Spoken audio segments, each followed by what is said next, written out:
All right, hi. This is day 2 of RetroGameCon. I didn't get any real footage on the first day because first day was kind of crazy. So I'm going to kind of show you what's going on here in this convention before it opens up to the people, and it gets a little out of hand. And then I'm going to be busy. You can hear my voice. I talked to so many people yesterday, so many people excited about the Commander X16, the Aquarius Plus, the ZX Spectrum Next. So many people are really excited about these projects. So let's just show you what is around here. It's a really cool convention here in Syracuse, New York, my hometown, and I'm going to show you what's going on. So here's the indie game dev area. This is where I am. One of the developers is creating new Intellivision games. He's got the complete setup of the keyboard, the original Intellivision, the IntelliVoice, and the ECS, which he has additional controllers for, and the keyboard controller. He actually makes a 4-player game with that. But these are the other indie game developers. In my current city of Rochester, there's Rock Game Dev. They have a whole organization of people making games, and a lot of them are these cool retro style games they're playing on modern PCs or Switch or whatever, on Steam. And of course, here is the retro desk. I got Chase Vault, I got the Mister going, got Aquarius Plus and everything. And this is just our one little corner. Over behind here, we've got this giant esports area. You can see they've got all sorts of seating for that, and these fancy PlayStations, if you will, up front. Then we got some other YouTubers here. We got Jack Tack DX. We've got these benches here with all sorts of old systems. You got a Neo Geo. You got fully tricked out Sega CD, 32X. Even some of these more rare Japanese things, like a NEC PC FX. That's a really cool thing to see. Jaguar, Panasonic 3DO. But yeah, this huge area for people to play on the vintage systems. Got NES Maker is here. They have a really cool system for creating NES games without having to do it all by hand, the way that you've seen me do some things. The big part of the convention is all the vendors. There's so much stuff here for sale, collectibles, old games, controllers, just an amazing amount of stuff that's available. And that's the big driver. And here's the celebrity wall. I am not on the celebrity wall. We got a lot of voiceover artists here. And then we got the actually famous YouTubers. Metal Jesus Rocks and John Riggs are here. And John St. John. We don't have LGR, but we got the real John St. John here. And yeah, so more and more vendor booths over here. Lots of stuff going on. And a lot of artisans making things. Not even just video games. They got D&D, dice games, miniature games, a lot of cool stuff. Here they have a whole section devoted to tabletop gaming. So it's not just all digital. We got a lot of folks doing old analog stuff. We got the Stay Puft Marshmallow Man overseeing all the tabletop gaming. And then some indie tabletop developers over here. Got people painting miniatures. There's all sorts of things. So it's very much in sort of the Comic-Con mold, more than like your vintage computer festivals. It's really kind of across the board with the gaming culture. We got more of a kiddie area here, so if there's kids that are getting a little bored walking around, they can do some coloring. Hey, how you doing? Oh, look at this, crocheted Pokeballs for your artisanal Pokemon to sit in. Alas, poor Yorick. So yeah, a lot of Star Wars stuff, a lot of cosplay. We'll see a lot of these cosplayers out here. I'll try to get some footage of them, but a lot of even vendors are dressing up. Somehow Palpatine returned. This is a real treat here. 1040 ST in the flesh. I don't think I've ever seen one of those with an accompanying monitor. If you really want to be feeling old school, you got a recreated 80s living room for you right here.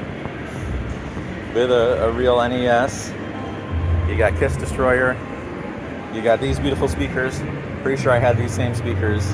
You got your VCR, and you're all set. You got your old phone. And a bunch of vintage arcade cabinets, classics like Tetris, and all these pinball machines.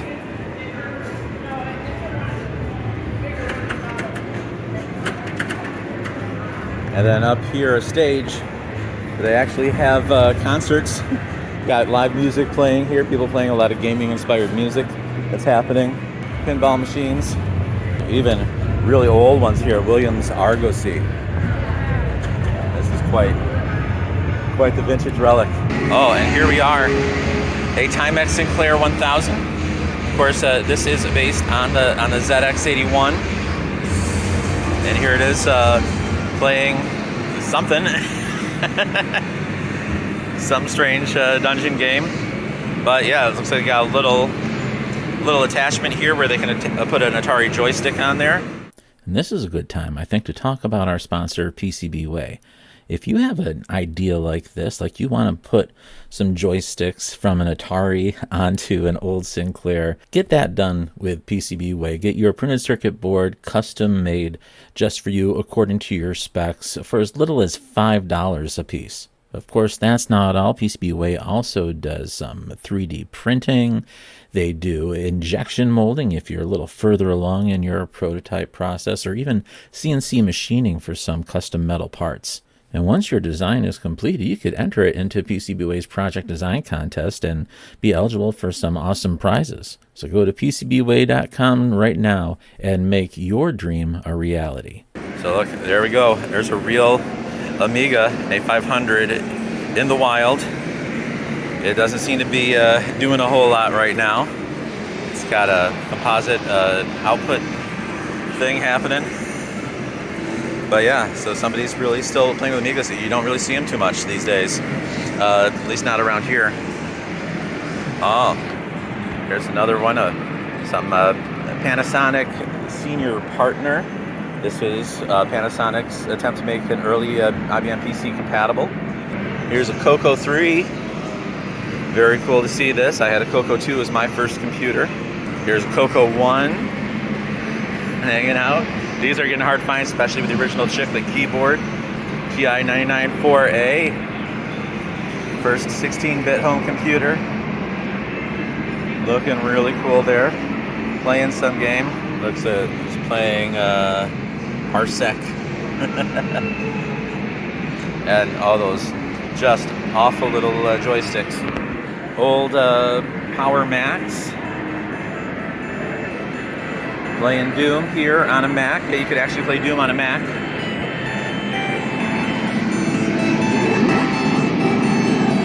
Oh, there's IBM Aptiva. Well, they were making multimedia computers. Very fascinating. Got some more real treats here. We got a full-on Atom system with a dual tape deck and a printer. You're not going to see a whole lot of setups as complete as this. Atom's all the computer you'll ever need, I tell ya. Got a Commodore 64C, got actually a pair of them. Got the classic brown bread bin. Got a real VIC-20 here, it's good to see that. Oh, and a C-128.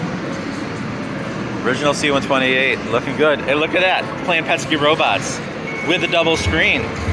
I wish Scott Robinson could see this. This would be so cool. We got an Amiga 1200. And here it's playing. I'm not sure. Is that Monkey Island that's playing? All right, now we got the Yamaha music computer.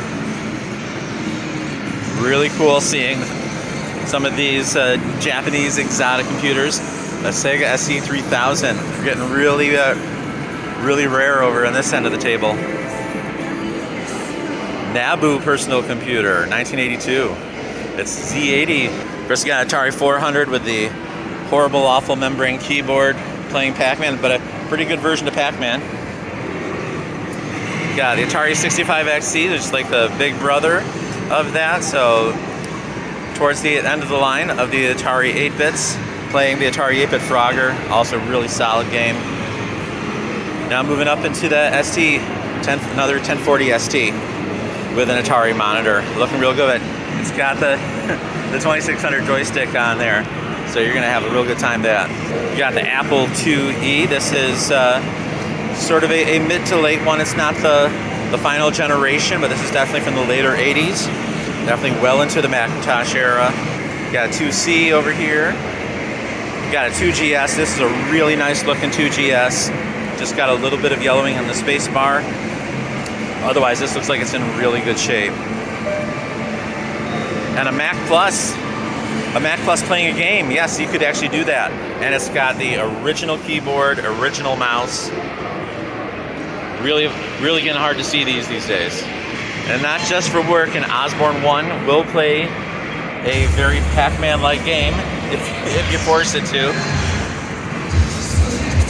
And a K-Pro 4. It's got some alien invasion game happening. And here is one of those reproductions of the Altair 8800. Looks like we're running CPM on it.